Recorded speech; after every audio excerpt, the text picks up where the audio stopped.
Daviola esekhaya simvalelisa ngoShelisiza kungena mina nomfundisi uKhoza singena ngomfundisi uShelisiza ethi worship him umdumiseni nathi sithemba ukuthi mina nawe nomfowethu Khoza lesihambele sinaso namuhla sizomdumisa uSibongayo ngayo yonke into esobe siyikhuluma ngayo. Sawubona umlaleli womsakazo iNoma 103 the Adult Radio 40 Heart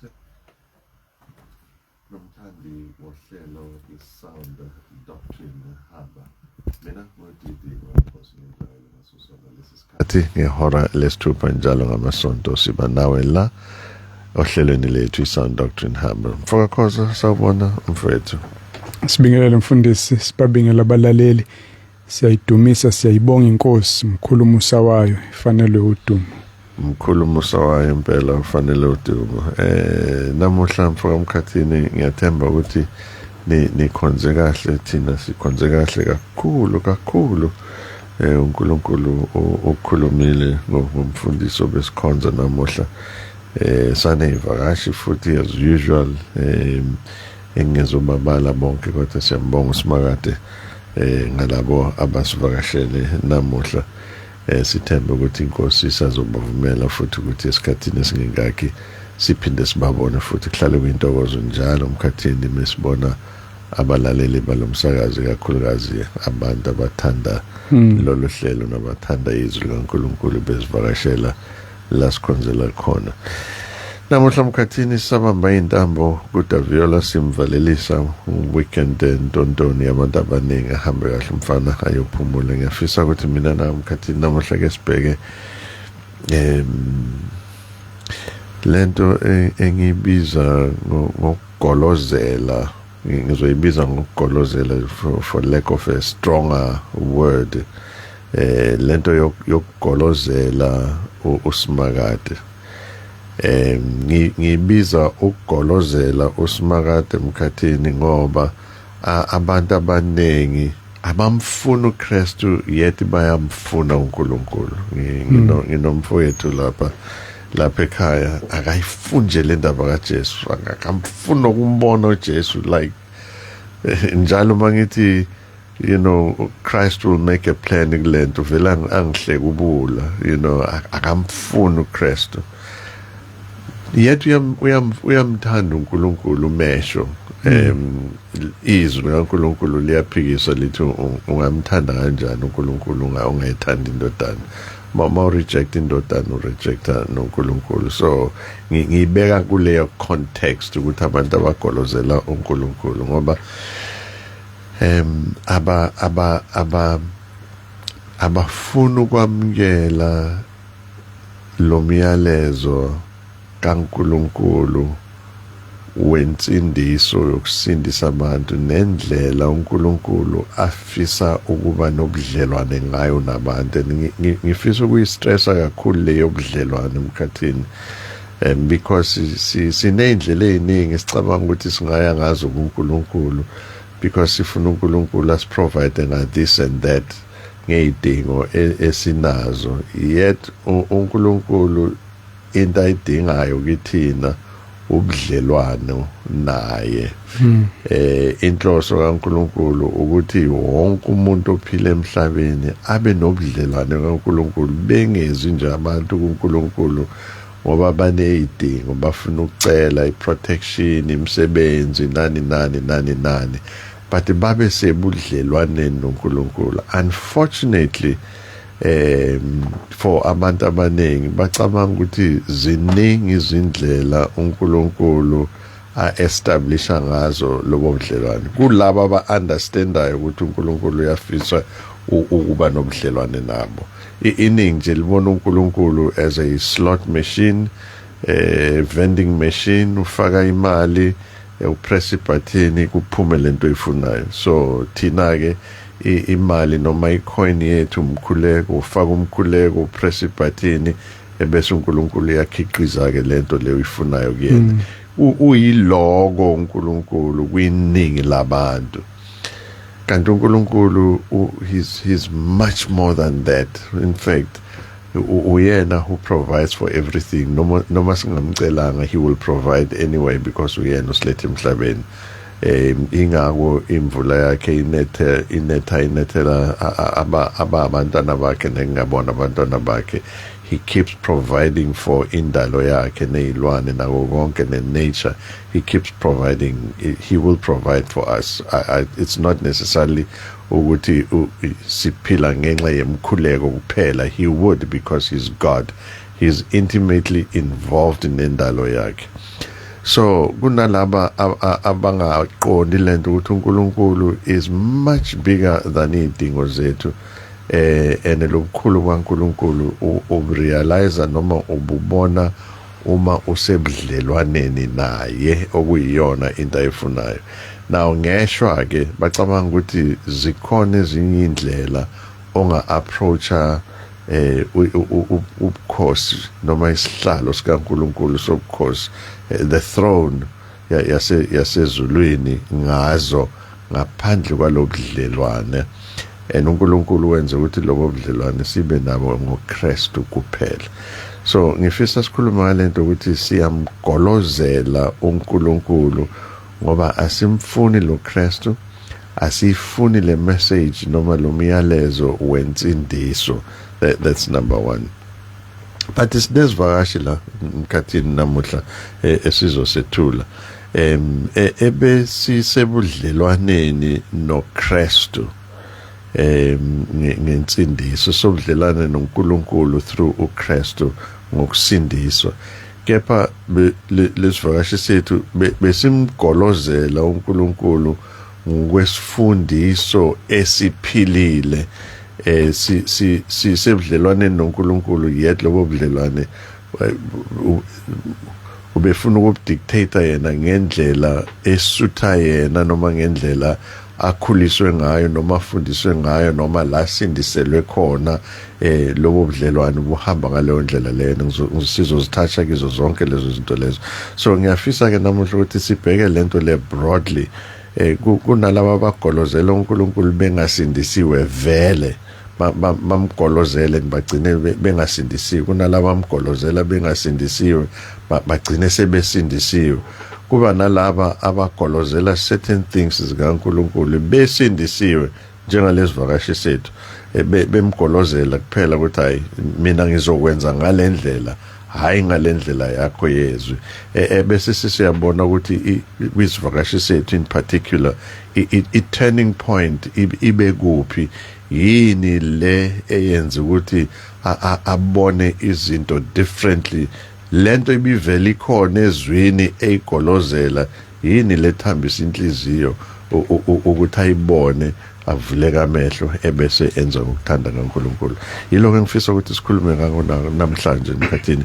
Kepha ke njengoba sihlale senza, siyayicela uSimakade ukuthi abe nathi singayikhulumeli nje ngokuthanda kwethu, sihandlishe izwi lakhe ngokucophelela nokuyithoba ukukhulu emkhathini. Sithandaze. Ngokwendalo Baba, sonke siyamelana nezwi lakho. Akekho kuthina ozalwa ekuthanda futhi ekufuna. Sonke sizalwa sinenkani, sineyinkanuko, izinto esifisayo eziphambene nentando kaNkulunkulu. Siyakubonga ngomusa wokusiguqula uzizale kabusha ngamandla akho, amandla kaMoya Ingcwele. Siyakhuleka Nkosi ukuthi babe baningi nanamanje abangasindiswanga ozokhipha inhliziyo zetshe kubona. Uqede ukugoloza, ubenze bagobe idolo kuKristu Jesu, bamvuma ukuthi uyinkosi, bakholelwe kuyena, basindiswe ngenxa yokufa kwakhe. Siyabakhulela nasebesindisiwe, abanye baphila ngeindlela abazi ukuthi akufanele baphile ngazo, balandele imfundiso asebetholile ukuthi ziyadukisa, ayivele ezwini lakho, kodwa ngenxa yezathu eziningi baqhubeka belapho. Ngiyabakhulekela nabo Nkosi ukuthi ubanikeze isibindi sokungesaba abantu kodwa besaba uNkulunkulu. Ubanikeze isibindi sokuhlukana nama relationships adinga ukuba ba compromise ukuze bakwazi ukwa maintain neinkanuko zenyama izinto ezimnandi lapho bekhona ezenza ukuthi noma sebelazi iqiniso kubenzima ukushintsha bashintshele kulona. Ngiyathandaza ukuthi abangcwele bakho bakhule badlondlobale ngokudla iqiniso nokuhlala kulona. Siyakubonga ngofakazi Nkosi osinikeza bona abasiqhuquzelayo. Ngiyakhuleka nokuthi baqhuquzele abanye ukuze babe baningi abenza njengabo. Sikunikeza udumo egameni lika Jesu. Amen. Amen. Kathini asamkele izivakashi sethu. Sizozethula ukuthi siwubani. Sobona mfethu. Asikuzwe. Sawubona. Yebo, sanibona befundisi. Njani mfethu? Hayi, Nkosi isayinhle empilweni yami. And I'm sure abalaleli they're curious to hear. Khona abalizwa le voice but ngathi siyayazi impela. Sikhuluma nobani? Usimangaliso wakamazibuko. Usimangaliso wakamazibuko. Simama ngiyezwa mfethu ukuthi uomunye wala besikhuluma ngabo namuhla ukuthi wena insindiso ubuvela unayo. Just in 30 seconds nje wasindiswa nini kanjani?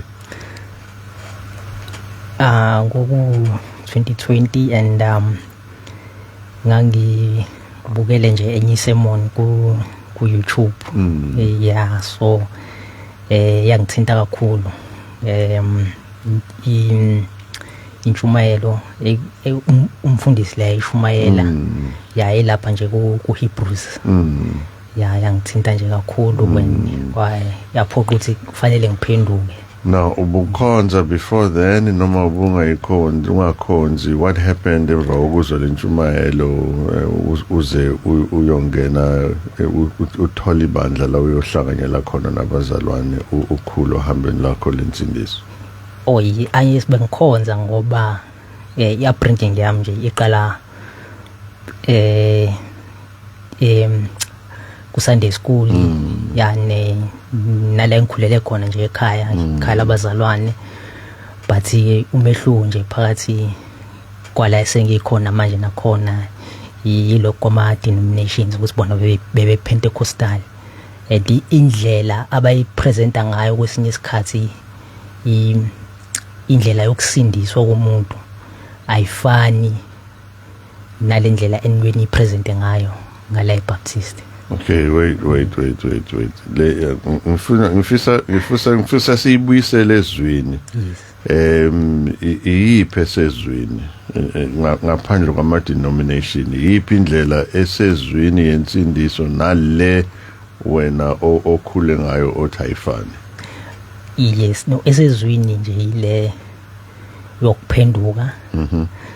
Bese uyakholwa ukuthi uJesu useyinkosi nomsindisi wempilo yakho. Kodwa lapha ekuphendukeni kufanele kube khona i-true repentance. Kanti ngala kube kuthiwa nje musufuna ukusindiswa phakamisa isandla bese niyezwa nize ngaphambili thandazelwe. Bese nje lapho sithi hayi sensindisiwe.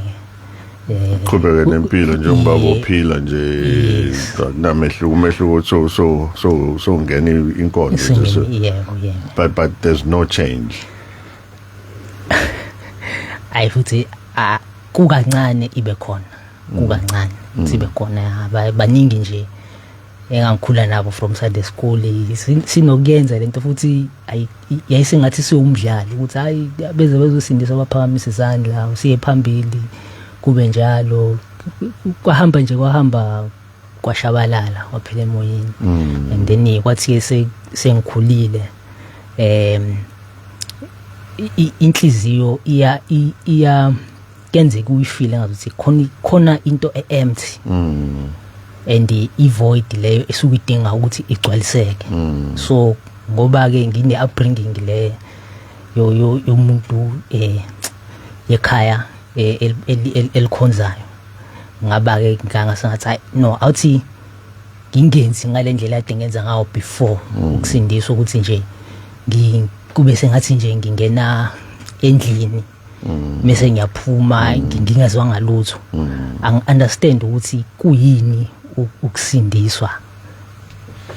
Nako ke so understandile ukusindiswa so sindiswa ngokweqiniso sekuyaqala kuba nalo shintsho usuhamba inkonzo usuyakhula ezwini lenkosi uyaqhubeka uyakhonza uhlangana kanjani neSound Doctrine Hub kwivuma 103 because ilangifisa siye khona ukuthi ubungayithandisisi lento ubuyizwa kwi-Sound Doctrine Hub ibicasula ibikuvusela uhlevana nje ngalendlela wena wazi insindiso ngayo nokukhula enkosini. Thatha umlaleli umbeke esithombeni. So ivuma ongangithi kufike ngene uDaviola so sometimes sothi ngiyadrive mhlambe ngibheke eMaritzburg ngifake iredo kudlala uDaviola ngilalele wonke lo mculo osuke udlala omnandi and then mase ingeneke iSound Doctrine Hub ngiqale nje ngilalele ngoba phela umuntu useyikhethile inkosi sometimes kuba naloko ukuthi engathi ungazijwayeza nezinto ezi-related to inkolo kodwa manje ngiyeza ukuthi ayi kuna lama clashes lawa ezinto la mina engikhulele khona abakholelwa ukuzona bona bazenza kuba sengathi ziyi-foundation asibani mfethu mayikhona sayikhumbula. Yes njo iloko wama-spiritual gifts iloko eminikelo ethize mise kuba nje kuba nje super spiritual noma ama-miraculous powers. Okay. Yes. Awuthathe kuleyo qala. Ya kuleyo qala nje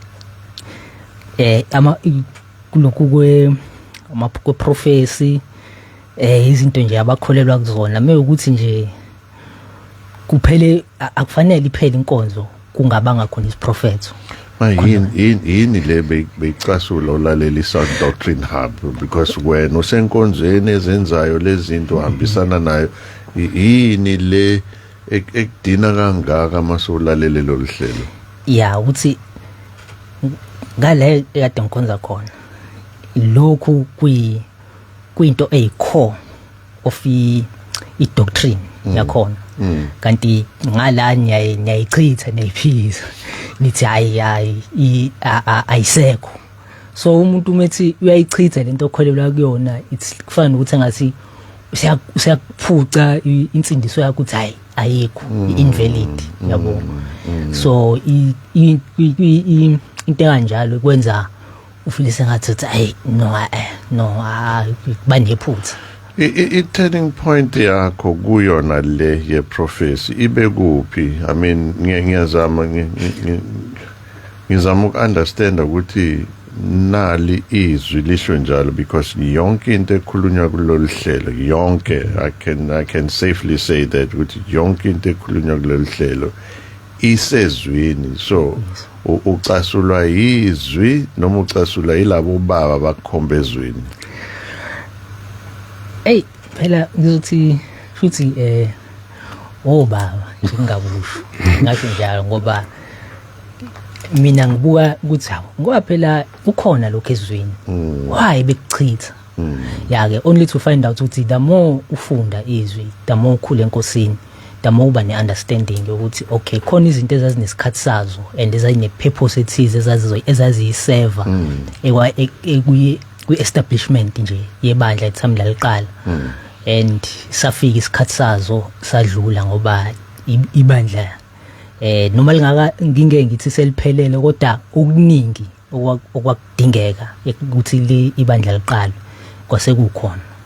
Asiye kule yesibili lesibili ukhuluma ngeminikelo eyahlukahlukene yiphi ihlukahlukana kanjani iminikelo ngoba akukho ezwini okuthiwa kunganikelwa mawunikela wenza isono and I hope nathi mesikhombe ezwini asikhombe ezwini ukuthi izwi lithi akusanikelwa.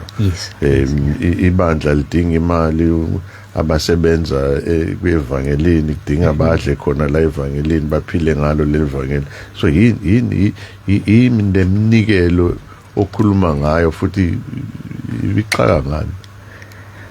Well ukuthi bona baba neminikelo additional okay engathi nje mhlambe kufike kunikelwe manje umnikelo mhlambe uyi-free will emva kwawo sekuzoba khona omunye emva kwalo futhi mhlambe kube khona omunye mhlambe kuze kunikelwe awu-4 for ini kuyashiya ukuthi eyani lemnikelo noma uyanikela nje sese makuphuma enhlizweni nje noma inamagama lemnikelo yes eminye iba namagama nje like so basket basket one umfundise okay yes kube khona ke kwa ishumi of which khona abanye abasakholelwa kuzona but ngifundiso esengiyithole ngala SDH uyathola ukuthi no sekuyinto engafanele ngabe yenziwa emethu yenziwa ngafanele yenziwe ngenye indlela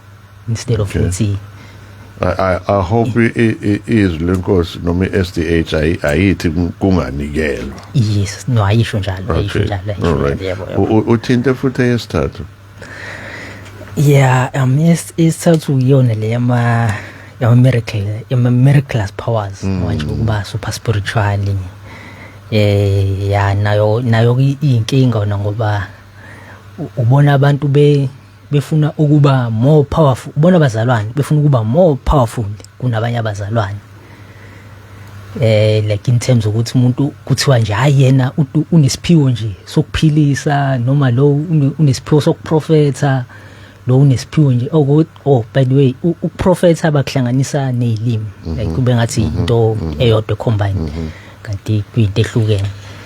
Now ubukholela kiko konke lokho futhi ubupractice ungenankinga uNkulunkulu usebenze njani empilweni yakho ngifisa ukubona leyo turning point ukuthi yebo bebecasula labo baba kufika kuphike la usukholelwa lento labo baba bakukhomba yona ezwini ngifisa ukubuka leyo shift ukuthi yenzeka kanjani leyo shift futhi was it gradual noma it was just a once off thing kwenzakaleni kumazibuko well I will say khona nje okwenza spontaneous okunye kube gradual because muthathu akhumbula ngangihlezi ngifika qwaqwa eSDF and then ngasingagcina ukuthi hayi no manje sengithanda ukukhonza eSDF yini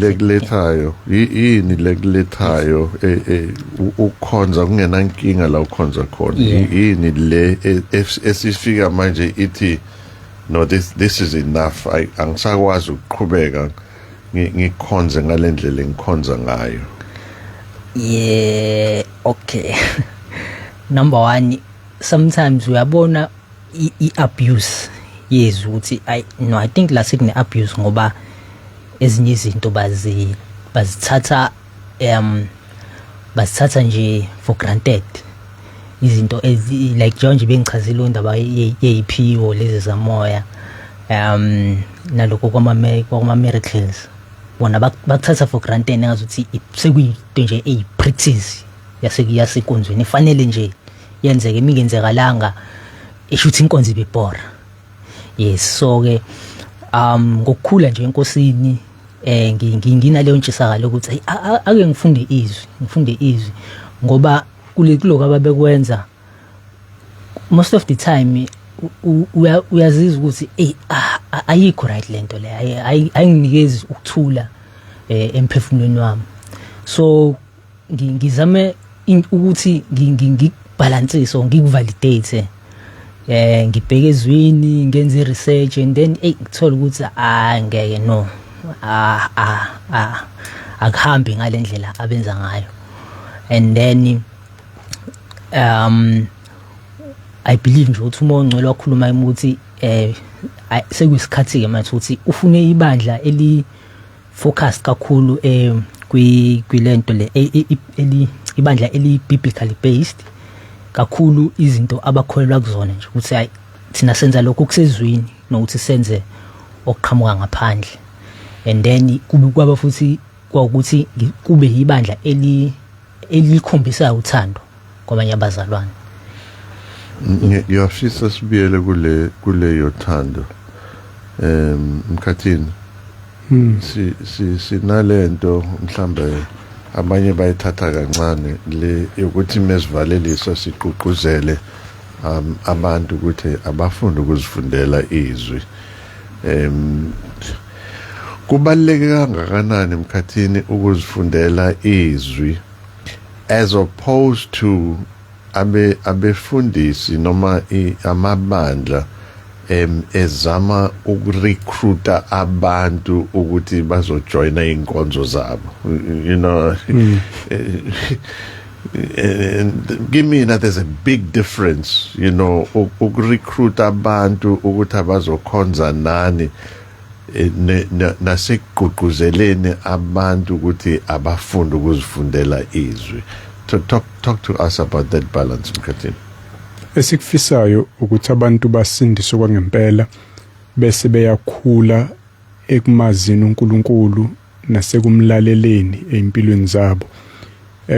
Ma ungakwazi ukwenza lokho la ukhona siyamdumisa uNkulunkulu kakhulu siyafisa ukuba neinfluence kubona bonke abazalwane basizakale eindaweni zonke asina umqondo ukuthi wonke umuntu angakwazi ukuze Montclair nase Pinetown kodwa siyakufisa ukubona iqiniso landa lisabalala KwaZulu Natal zonke indawo la lomsakazo ozwakala khona abanye basibamba online sifisa ukubona udumo likaNkulunkulu inkazimulo yezwi likaNkulunkulu sifisa mabethe abantu ayibuyele emasisweni ezwi likaNkulunkulu ilokho esikufisa kakhulu ngakho ngezinye ikhathi kwabanye akuhlaleki ngempela amabandla awavuma ukuguquka abantu umuntu uselaza iqiniso noma elikhuluma ebandleni lakhe akwenzeki akuhlangana nami njengaba njalo kudalo bese kuyaphoqa ukuthi kufanele umuntu aphume akusisisona ukushiya ibandla uyojoina elinye ibandla ngoba uKristu inkosi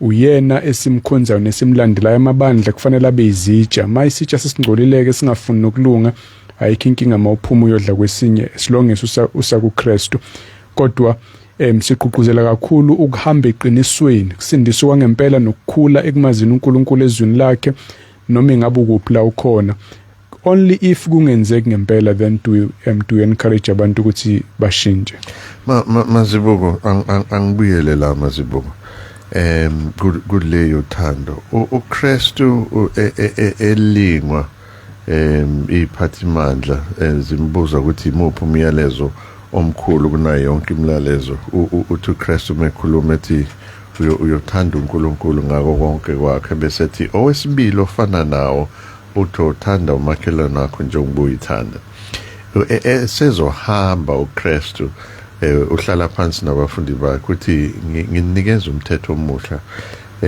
ngithi anothandana just as ngalendlela nami nginithande ngayo ngokwenza njalo izwe lizobona ukuthi ningabafundi bami now ukhulume ngebandla olunothando noma likhombisa uthando nikeze isithombe noma asinikeze umlaleli isithombe sokuthi what do you mean iluphi lolu thando bosebandleni iluphi lolu thando oluhlukile la bukhonza khona nalolu thando boludinga yeah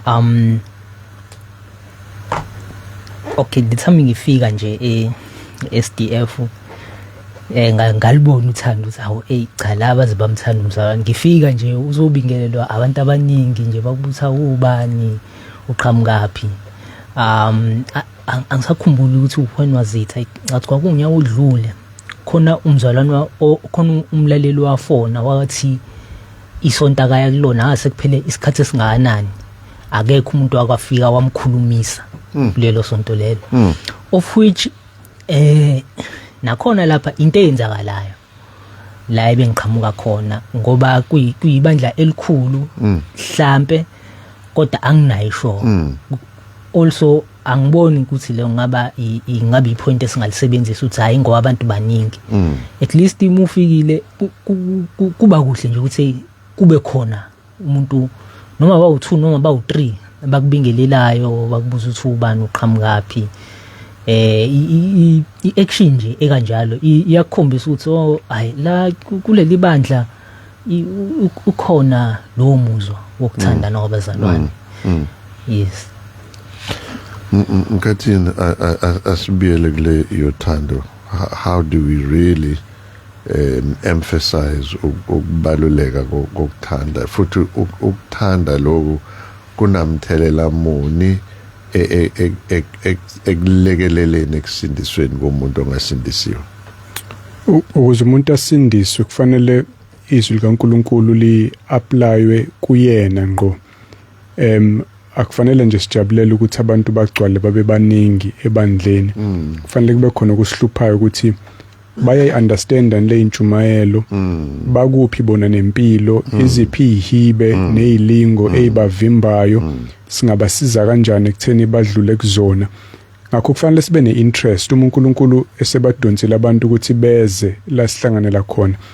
Asikwazi ukungabi na interest ukuthi bawobani bakuphi nempilo, bayamazi uNkulunkulu, bazofunani la, bayasiza. Abanye baxakile mfundisi, ziningi inkinga, abantu bathwele kanzima.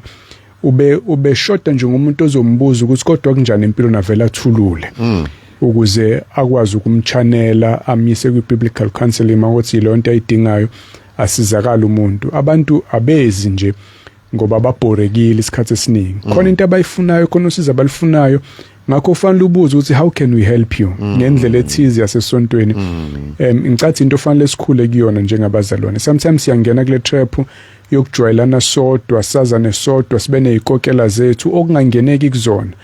Masifike early sixoxa sodwa, masiphume early sixoxa sodwa, abanye abakwazi ukungena. Fanele sibe abavangeli sonke, size sinomqondo wokwakhana nokusizana. Uhlezi ubheka ukuthi ubani ongamlekelela, ubani ongamgqugquzela, ubani ongathi umeyedwa kanamuntu. Simele ubane lo inhliziyo uthando fanele lu materialize kanjalo ukuze abantu bazokwazi ukuholeleka ensindisweni. Hayi lento yokuthi ngiyenkonzweni ngiyofuna uKristu, okwami ukuyenkonzweni ngilalela intshumayelo ngisukume ngihambe ngiyekhaya. Angifuni ungena endabeni, angifuni ukukhuluma nabantu, angifuni igama lami lithinteke ngendlela engeyona. Sengilimele kakhulu la ngibuya khona. Mina ngizifunela uKristu nje kuphela nensindiso. Ngizoya ebandleni ngilalela intshumayelo ngisuke ngihambe. Kuphambana kuphi nezwi lenkosi lokho Mkhathini, as nice as it sounds? Kwabase Philip chapter 2 Paul akube nalowo nalowo anganaki nje okwakhe kodwa akanake nokwabanye. Bese ethi lo mqondo wa uKristu ube nakuthina, amchaze ehle emazulwini ezoba umuntu kazane efa endaweni yethu ukuze sisindise. Nathi simele ukuba nomqondo njalo, hayi ukuyicabangela wena kuphela. Kubalekile ukuyicabangela ulithola usizo olidingayo wena, kodwa phela mawusindisiwe unikezwe neziphiwo zamathuluzi, ama-overall uNkulunkulu afuna uzosebenza ngawo ukusiza abanye. Uthi kwabaseKorinte bokuqala chapter 14, kunjani pho bazalwane, masifika omunye ufika nehubo, omunye ufika nesifundiso, abala izinto, omunye ufika nje nokugqugquzela abazalwane, omunye ufika nokuba nendaba. Yabona kuyamakha umuntu ukuthi khona ongibuza impilo, engangibuzi nje in passing ukuthi awunjani bo ngoba edlula, kodwa ngoba efuna ukwazi ngempela ukuthi banjani abantwana, unjani unkosikazi, unjani ubaba, kodwa asinjani lesasimo, uyalulama yena ugogo. Umuntu onendaba nokuthi kuyahambeka nekukholweni. Kufanele sibe njalo, izwi lisiyala ukuba njalo, thandanani. Abantu bayonazi ukuthi ngabafundi bami ngempela uma nithandana. Ngakho kungabi nandaba nabazalwane, ube nje inkomo edla yodwa, ufuna isicefe sabo, ufuna ukuphuma, ufuna ukungena masinyane, makuphunywa uyaphuma uyabaleka. Awenziso komndeni, awenziso kwephathi yomzimba, nendawo ufanele uyidlalela emzimbeni. Asibheke kulaba Mkhathini noma ezinye zezizathu zalaba abangasindisiwe abamgolozela ngako uNkulunkulu.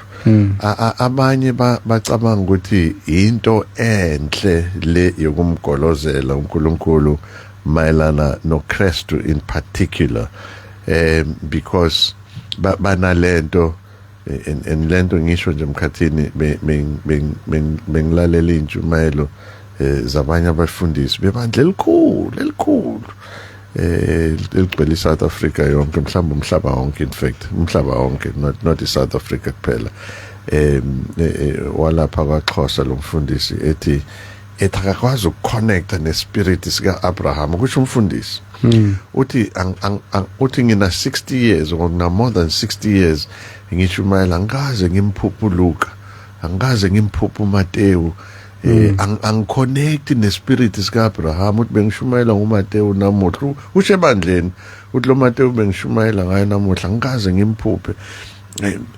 Angiconnect nespirit sika Abraham, but ma connect nespirit saka Khumalo ndiyaconnecta.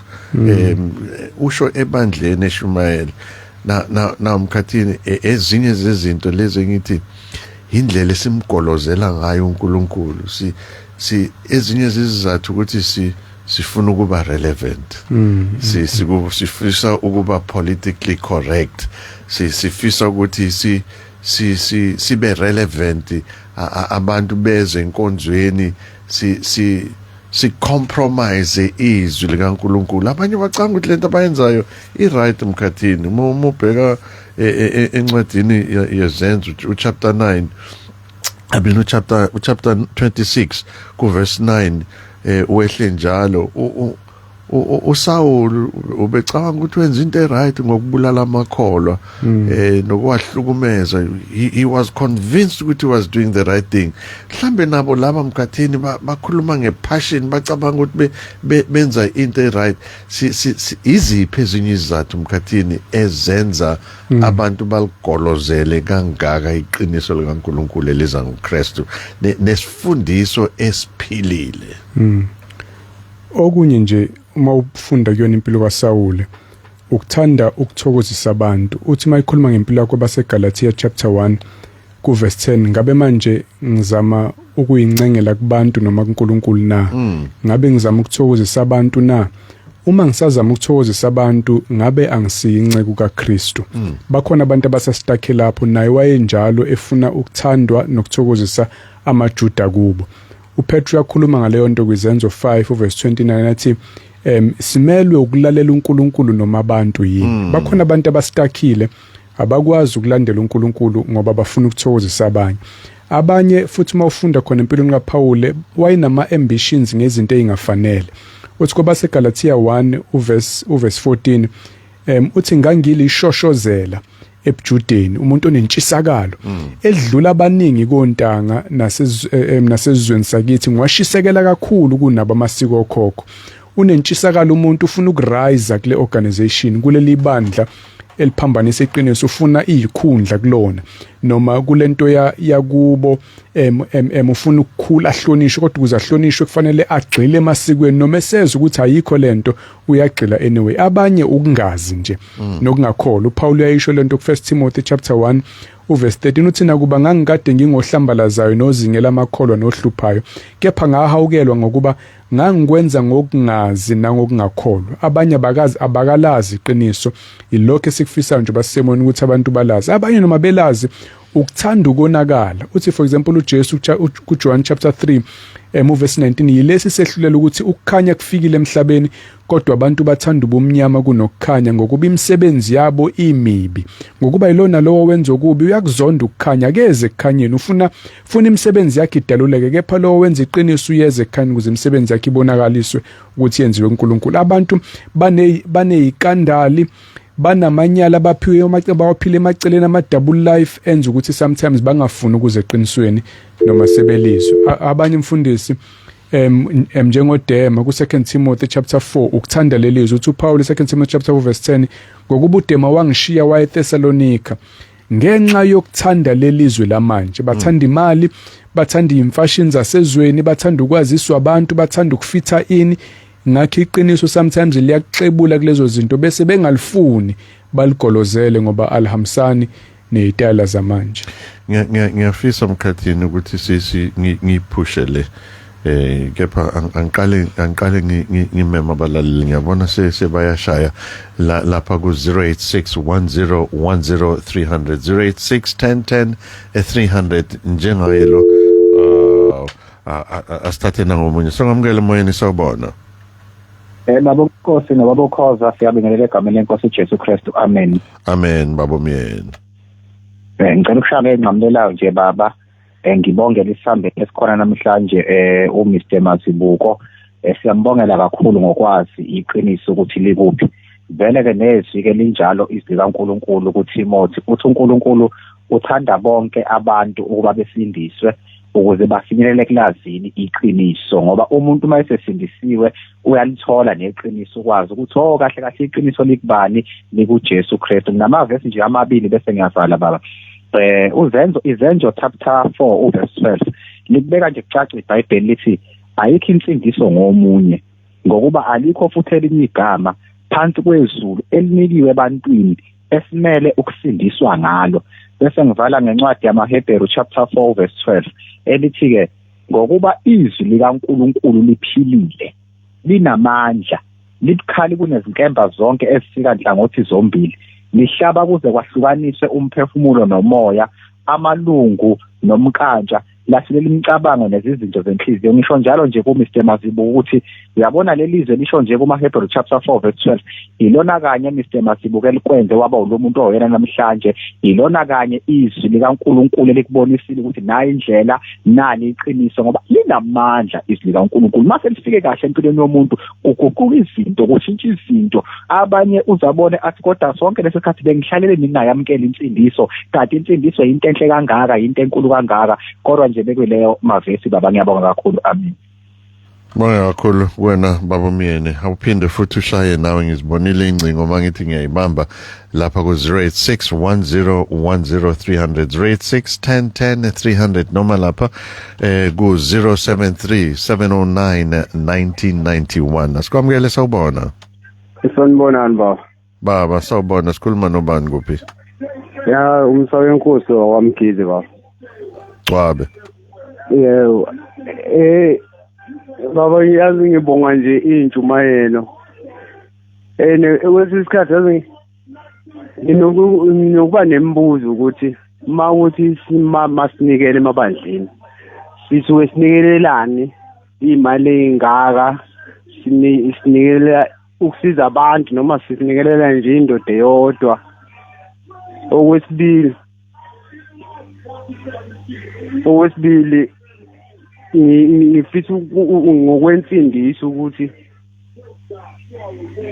umuntu mayesesindisiwe iziphi izinto ohlangana nazo noma iziphi izinto angahlangani nazo kanjalo. Siyabonga Cwabe, siyakubonga mfethu. Sizokuphendula uzolalela emoyeni? Yebo. Siyabonga Khabazela, siyabonga.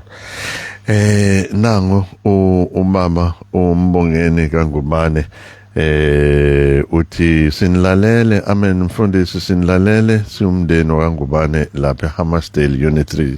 Baba Mbomvu sawubona siyakwamukela emoyeni. Siyakwamukela sawubona. Ngingenanga. Yebo ma. Ngiyathokoza kakhulu ukungena luhle kakhulu uhlelo enikhuluma ngalo namhlanje. Ngibonge umfana omncane kade ekhuluma owamukele insindiso inzima kakhulu nami ngingomunye owemukele insindiso osindiswe ephakathi esixukwini mhlawumbe iminyaka ngiyacabanga 5 years ngihamba nje ngikhonza mina ke bengiyisayoni ngahamba nabazalwane kodwa uNkulunkulu insindiso wayiletha yafika kumina ngihamba kwaze kwafika isikhathi sokuthi kufuneka ukuthi mawusindisa uNkulunkulu uphumele obala ukuthi usindisiwe noma ke kunzima ke ukusindisa abazalwane kunzima kakhulu uNkulunkulu ekhuluma nawe sekufanele ukuthi uphume emndenini ngoba kahle kufanele ugcine uphumile kube nzima kakhulu ke kumina mase kufika isikhathi sokuthi angiphume ngoba kunezinto njengoba umntwana kade ekhuluma eshethi uma ususindisiwe kufanele uphume kunezinye izinto eziye zenziwe einkonzweni njengokunikela ogcina ungazi ukuthi lokhu okunikelwa kanjena kuyinhloboni kodwa ukufunda umbhalo ikhona okukuhambisayo endleleni ukuthi hayi uNkulunkulu mayikhuluma ufuna wenze kanje. Ngifikileke kwasho ukuthi kufanele ukuthi ngiphume ekhaya ngisho ukuthi ngiyacela ukuthi ngiyaphuma angisayi lapha emsamo noma bethukileke bathi uphuma kanjani ukhuliswe ubani ngoba wena ukhuliswe abantu abadala kufanele uliqonde umbhalo uzokufundisa isiko nomthetho kaNkuluNkulu okufanele uhambe ngawo kwafanele ukuthi angichazi ukuthi ene mangithi ngiyaphuma bathene ngiphuma kanjani kwafanele ukuthi uthi uNkulunkulu ungachazi ngendlela yokuqonda kwakho nangendlela yokuqonda kwabo thatha umbhalo ubatshela ukuthi ene ngithi mina uNkulunkulu isiko elabantu kodwa umthetho kaNkulunkulu uze ethi uJesu lapha mawufunda kuMarko cabanga ukuthi uMarko 7 uthi lesi sizwe singidumisa ngeindebe zomlomo kodwa imisebenzi yaso ayikho kuNkulunkulu uthi isiko leni lenze ize umthetho kaNkulunkulu kwafanele ukuthi angichaze sebengibize kaningi ekhaya akukho lula bazalwane ukuphuma emndenini akukho lula even nezingane kwasho ukuthi ngigcina sengisele ngedwa ngisindise ngihamba nabazalwane kodwa ngiyayibonga ivuma ngoba bengilonayo ngilalela ukuthi ukufunda nje iBhayibheli yilona elichazela ngaphezulu kwabaphathi bethu abanye babuye basikhiphe endleleni benze ngokwabo wathi uNkulunkulu uma ngibuza kubantu mabethe ekhaya awubuze kubantu abasindise kuqala ngoba lokhu kusindiswa kwakho sengathi siyaxaka ngoba abantu makwenza umsebenzi bayahamba ngithi mina cha angizi ukuba khona anginikeli nangalutho emsebenzini ezoba khona angiphumi kuwena angiphumi kumina bafowethu kodwa imisebenzi eyenziwa la ekhaya ngiphumile kuyona awuzukugula cha angizukugula uNkulunkulu ungithembisile ukuthi uzoba nami endleleni uzongibamba ngesandla sakhe ngisho ukuthi kunzima angifuni ukuqamba mama Siyabonga kakhulu ma thank you for that testimony very powerful testimony Hey akulula kakhulu nangu uzibusele kaMthetho uthi amen bafundisi bethu thina sonke sinilalelayo ngezimfundiso ezikhanyisayo qhubekani sikanye nani ubaba uMthetho eMgababa siyabonga Nyambose asikwamukele emoyeni sawubona Yebo sikhuluma nobani kuphi phakamisa izwi kancane Ntombi ukhuluma noNtombi futhi wakamloyila ngeHammersdale Ntombi futhi yebo silalela ngilalele bazalwane bami uNkulunkulu emuhle nje ngifisa ukufakaza emfundisweni enisinika zona sengimbonile uNkulunkulu uyakwazi ukukuzwa uma ususuka kuwe zikhona ingqinamba kuningi usesilahlekelo uNtombi futhi lapha kaMloyi eHammersdale asikwamukele nawe emoyeni sawubona Yebo baba sawubona Nkosi yami sikhuluma nobani kuphi ukhuluma lapha nobaba uShongwane esigodini sasezwitsha Mfethu qaphu nje ngumzuzu owodwa Nkosi yami cha baba angithi nje ake ngibonge kakhulu ngikulalele uhlole nayo lapho yami inombuzo inetwork yakho babuhlongwane siyafuna ukuzwa kanalensizwa naye ukhuluma ngayo la studio yafisa ukuzwa ayeqhumeni nje kancane awuphinde uzame angizwakali kahle baba soyazwakala yima nje la ukhona ngesho ukuthi ngisendleleni ngiyadrive baba okay qhubeka ke siyakuzwa ke manje ngithi ke baba ngiyabonga kakhulu ngendlela engikuzwe ubuze entsizwa imibuzo kade unayo baba kunento ke engikhathazayo baba yalokuthi kuphumula kungene la umbuzo wami bengingawubuza kuye ukuthi maqondana nothando lolu akhulume ngalo lokuthi kuyenzeka umzalwana abukwe kungabuzwa nempilo angabingelelwa yes njengoba echazile ukuthi abantu baningi kodwa kuyona into angabambelela kuyona leyo ukuthi abantu baningi bephinde ukuthi ababili abathathu bakhombisa uthando. Umbuzo wami uthi yena qobo lwakhe njengoba bekulo lelo bandla nayo omunye owenzenjalo engenalo uthando alivezela abafikayo na. Uma ngabe bekwenzeka lokho umbhalo ubengawufundile lapho ngibuzele ekutheni ngoba zimfundiso ezikhona la ngaphandle angathi asefikile kuleli bandla libona into ayidingayo bese ephinde thola abanye abazomguqula ngoba lento isezulwini leyo thando ukuthi lapha na ube omunye naye obengenalo uthando lokuthanda abanye abazalwane njengoba sebone la ekhona ukuthi uthando lubalulekile njengoba sechazeliwe ngokwesu. Ake ngibonge baba ngidedela abanye.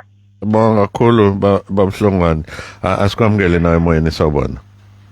Sanibona niyaphila? Siyaphila Nkosi yami, sikhuluma nobani kuphi? Ngiyaphila, ukhuluma noMduduzo uKhumalo ngifone eMpangeni. Mashobani in 1 minute incingo ziningi isikhathi sesincane. No ngiyabonga ukuthatha ucingo.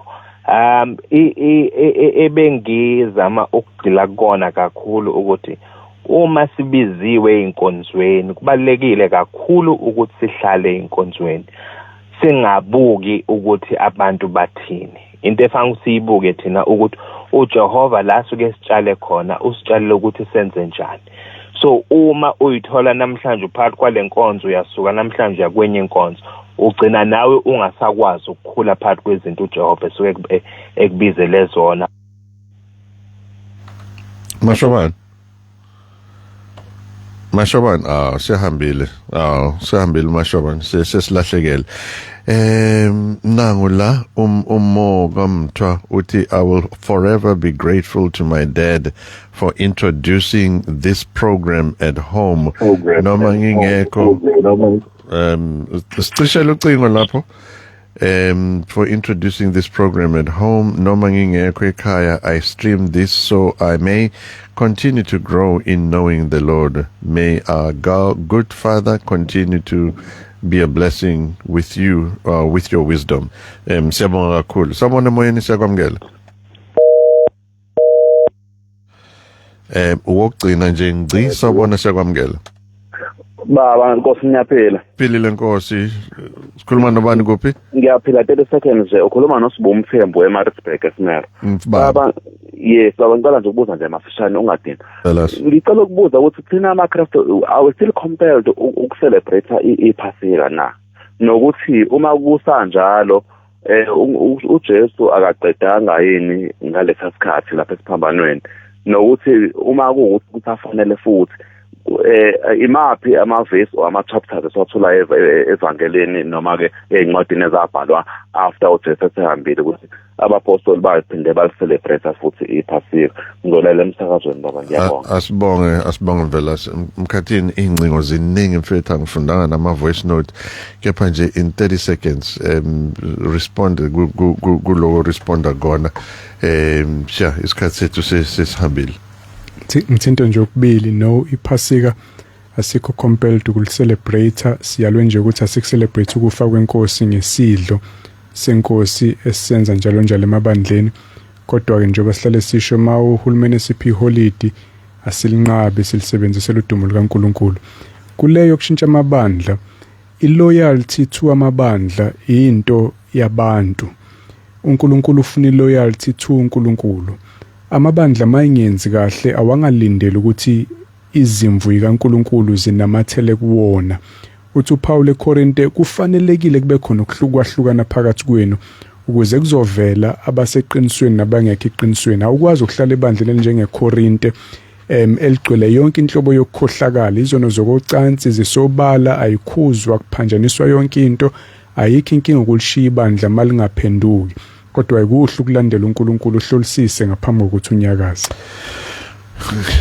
Ngeshwa isikhathi asavuma ukuthi siqhubeke. Mina nomfoka Khoza kanye nesihambeli sethu asaphendula ngalo mbuzo ngenxa yesikhathi. sithi asithathe leli thuba ukubonga ukuhlala nathi nemibuzo incingo namuhla beziningi nalapha kwi-Facebook page yethu naku-WhatsApp and all of that sizoyilalela yonke imibuzo nama-comments sizophendula even offline. Asibonge nje leli thuba. uNkulunkulu akakubusise, khumbula sikushiye wedwa, sikushiya nala mazwi. Funda phela ukuyifundela izwi likaSimakade. Ngokwenze njalo sona students kaNkosi noMkhathini kepha sikaMoya Engcwele uqobo lakhe. uNkulunkulu akakubusise, sibonane nawe ngesonto elizayo.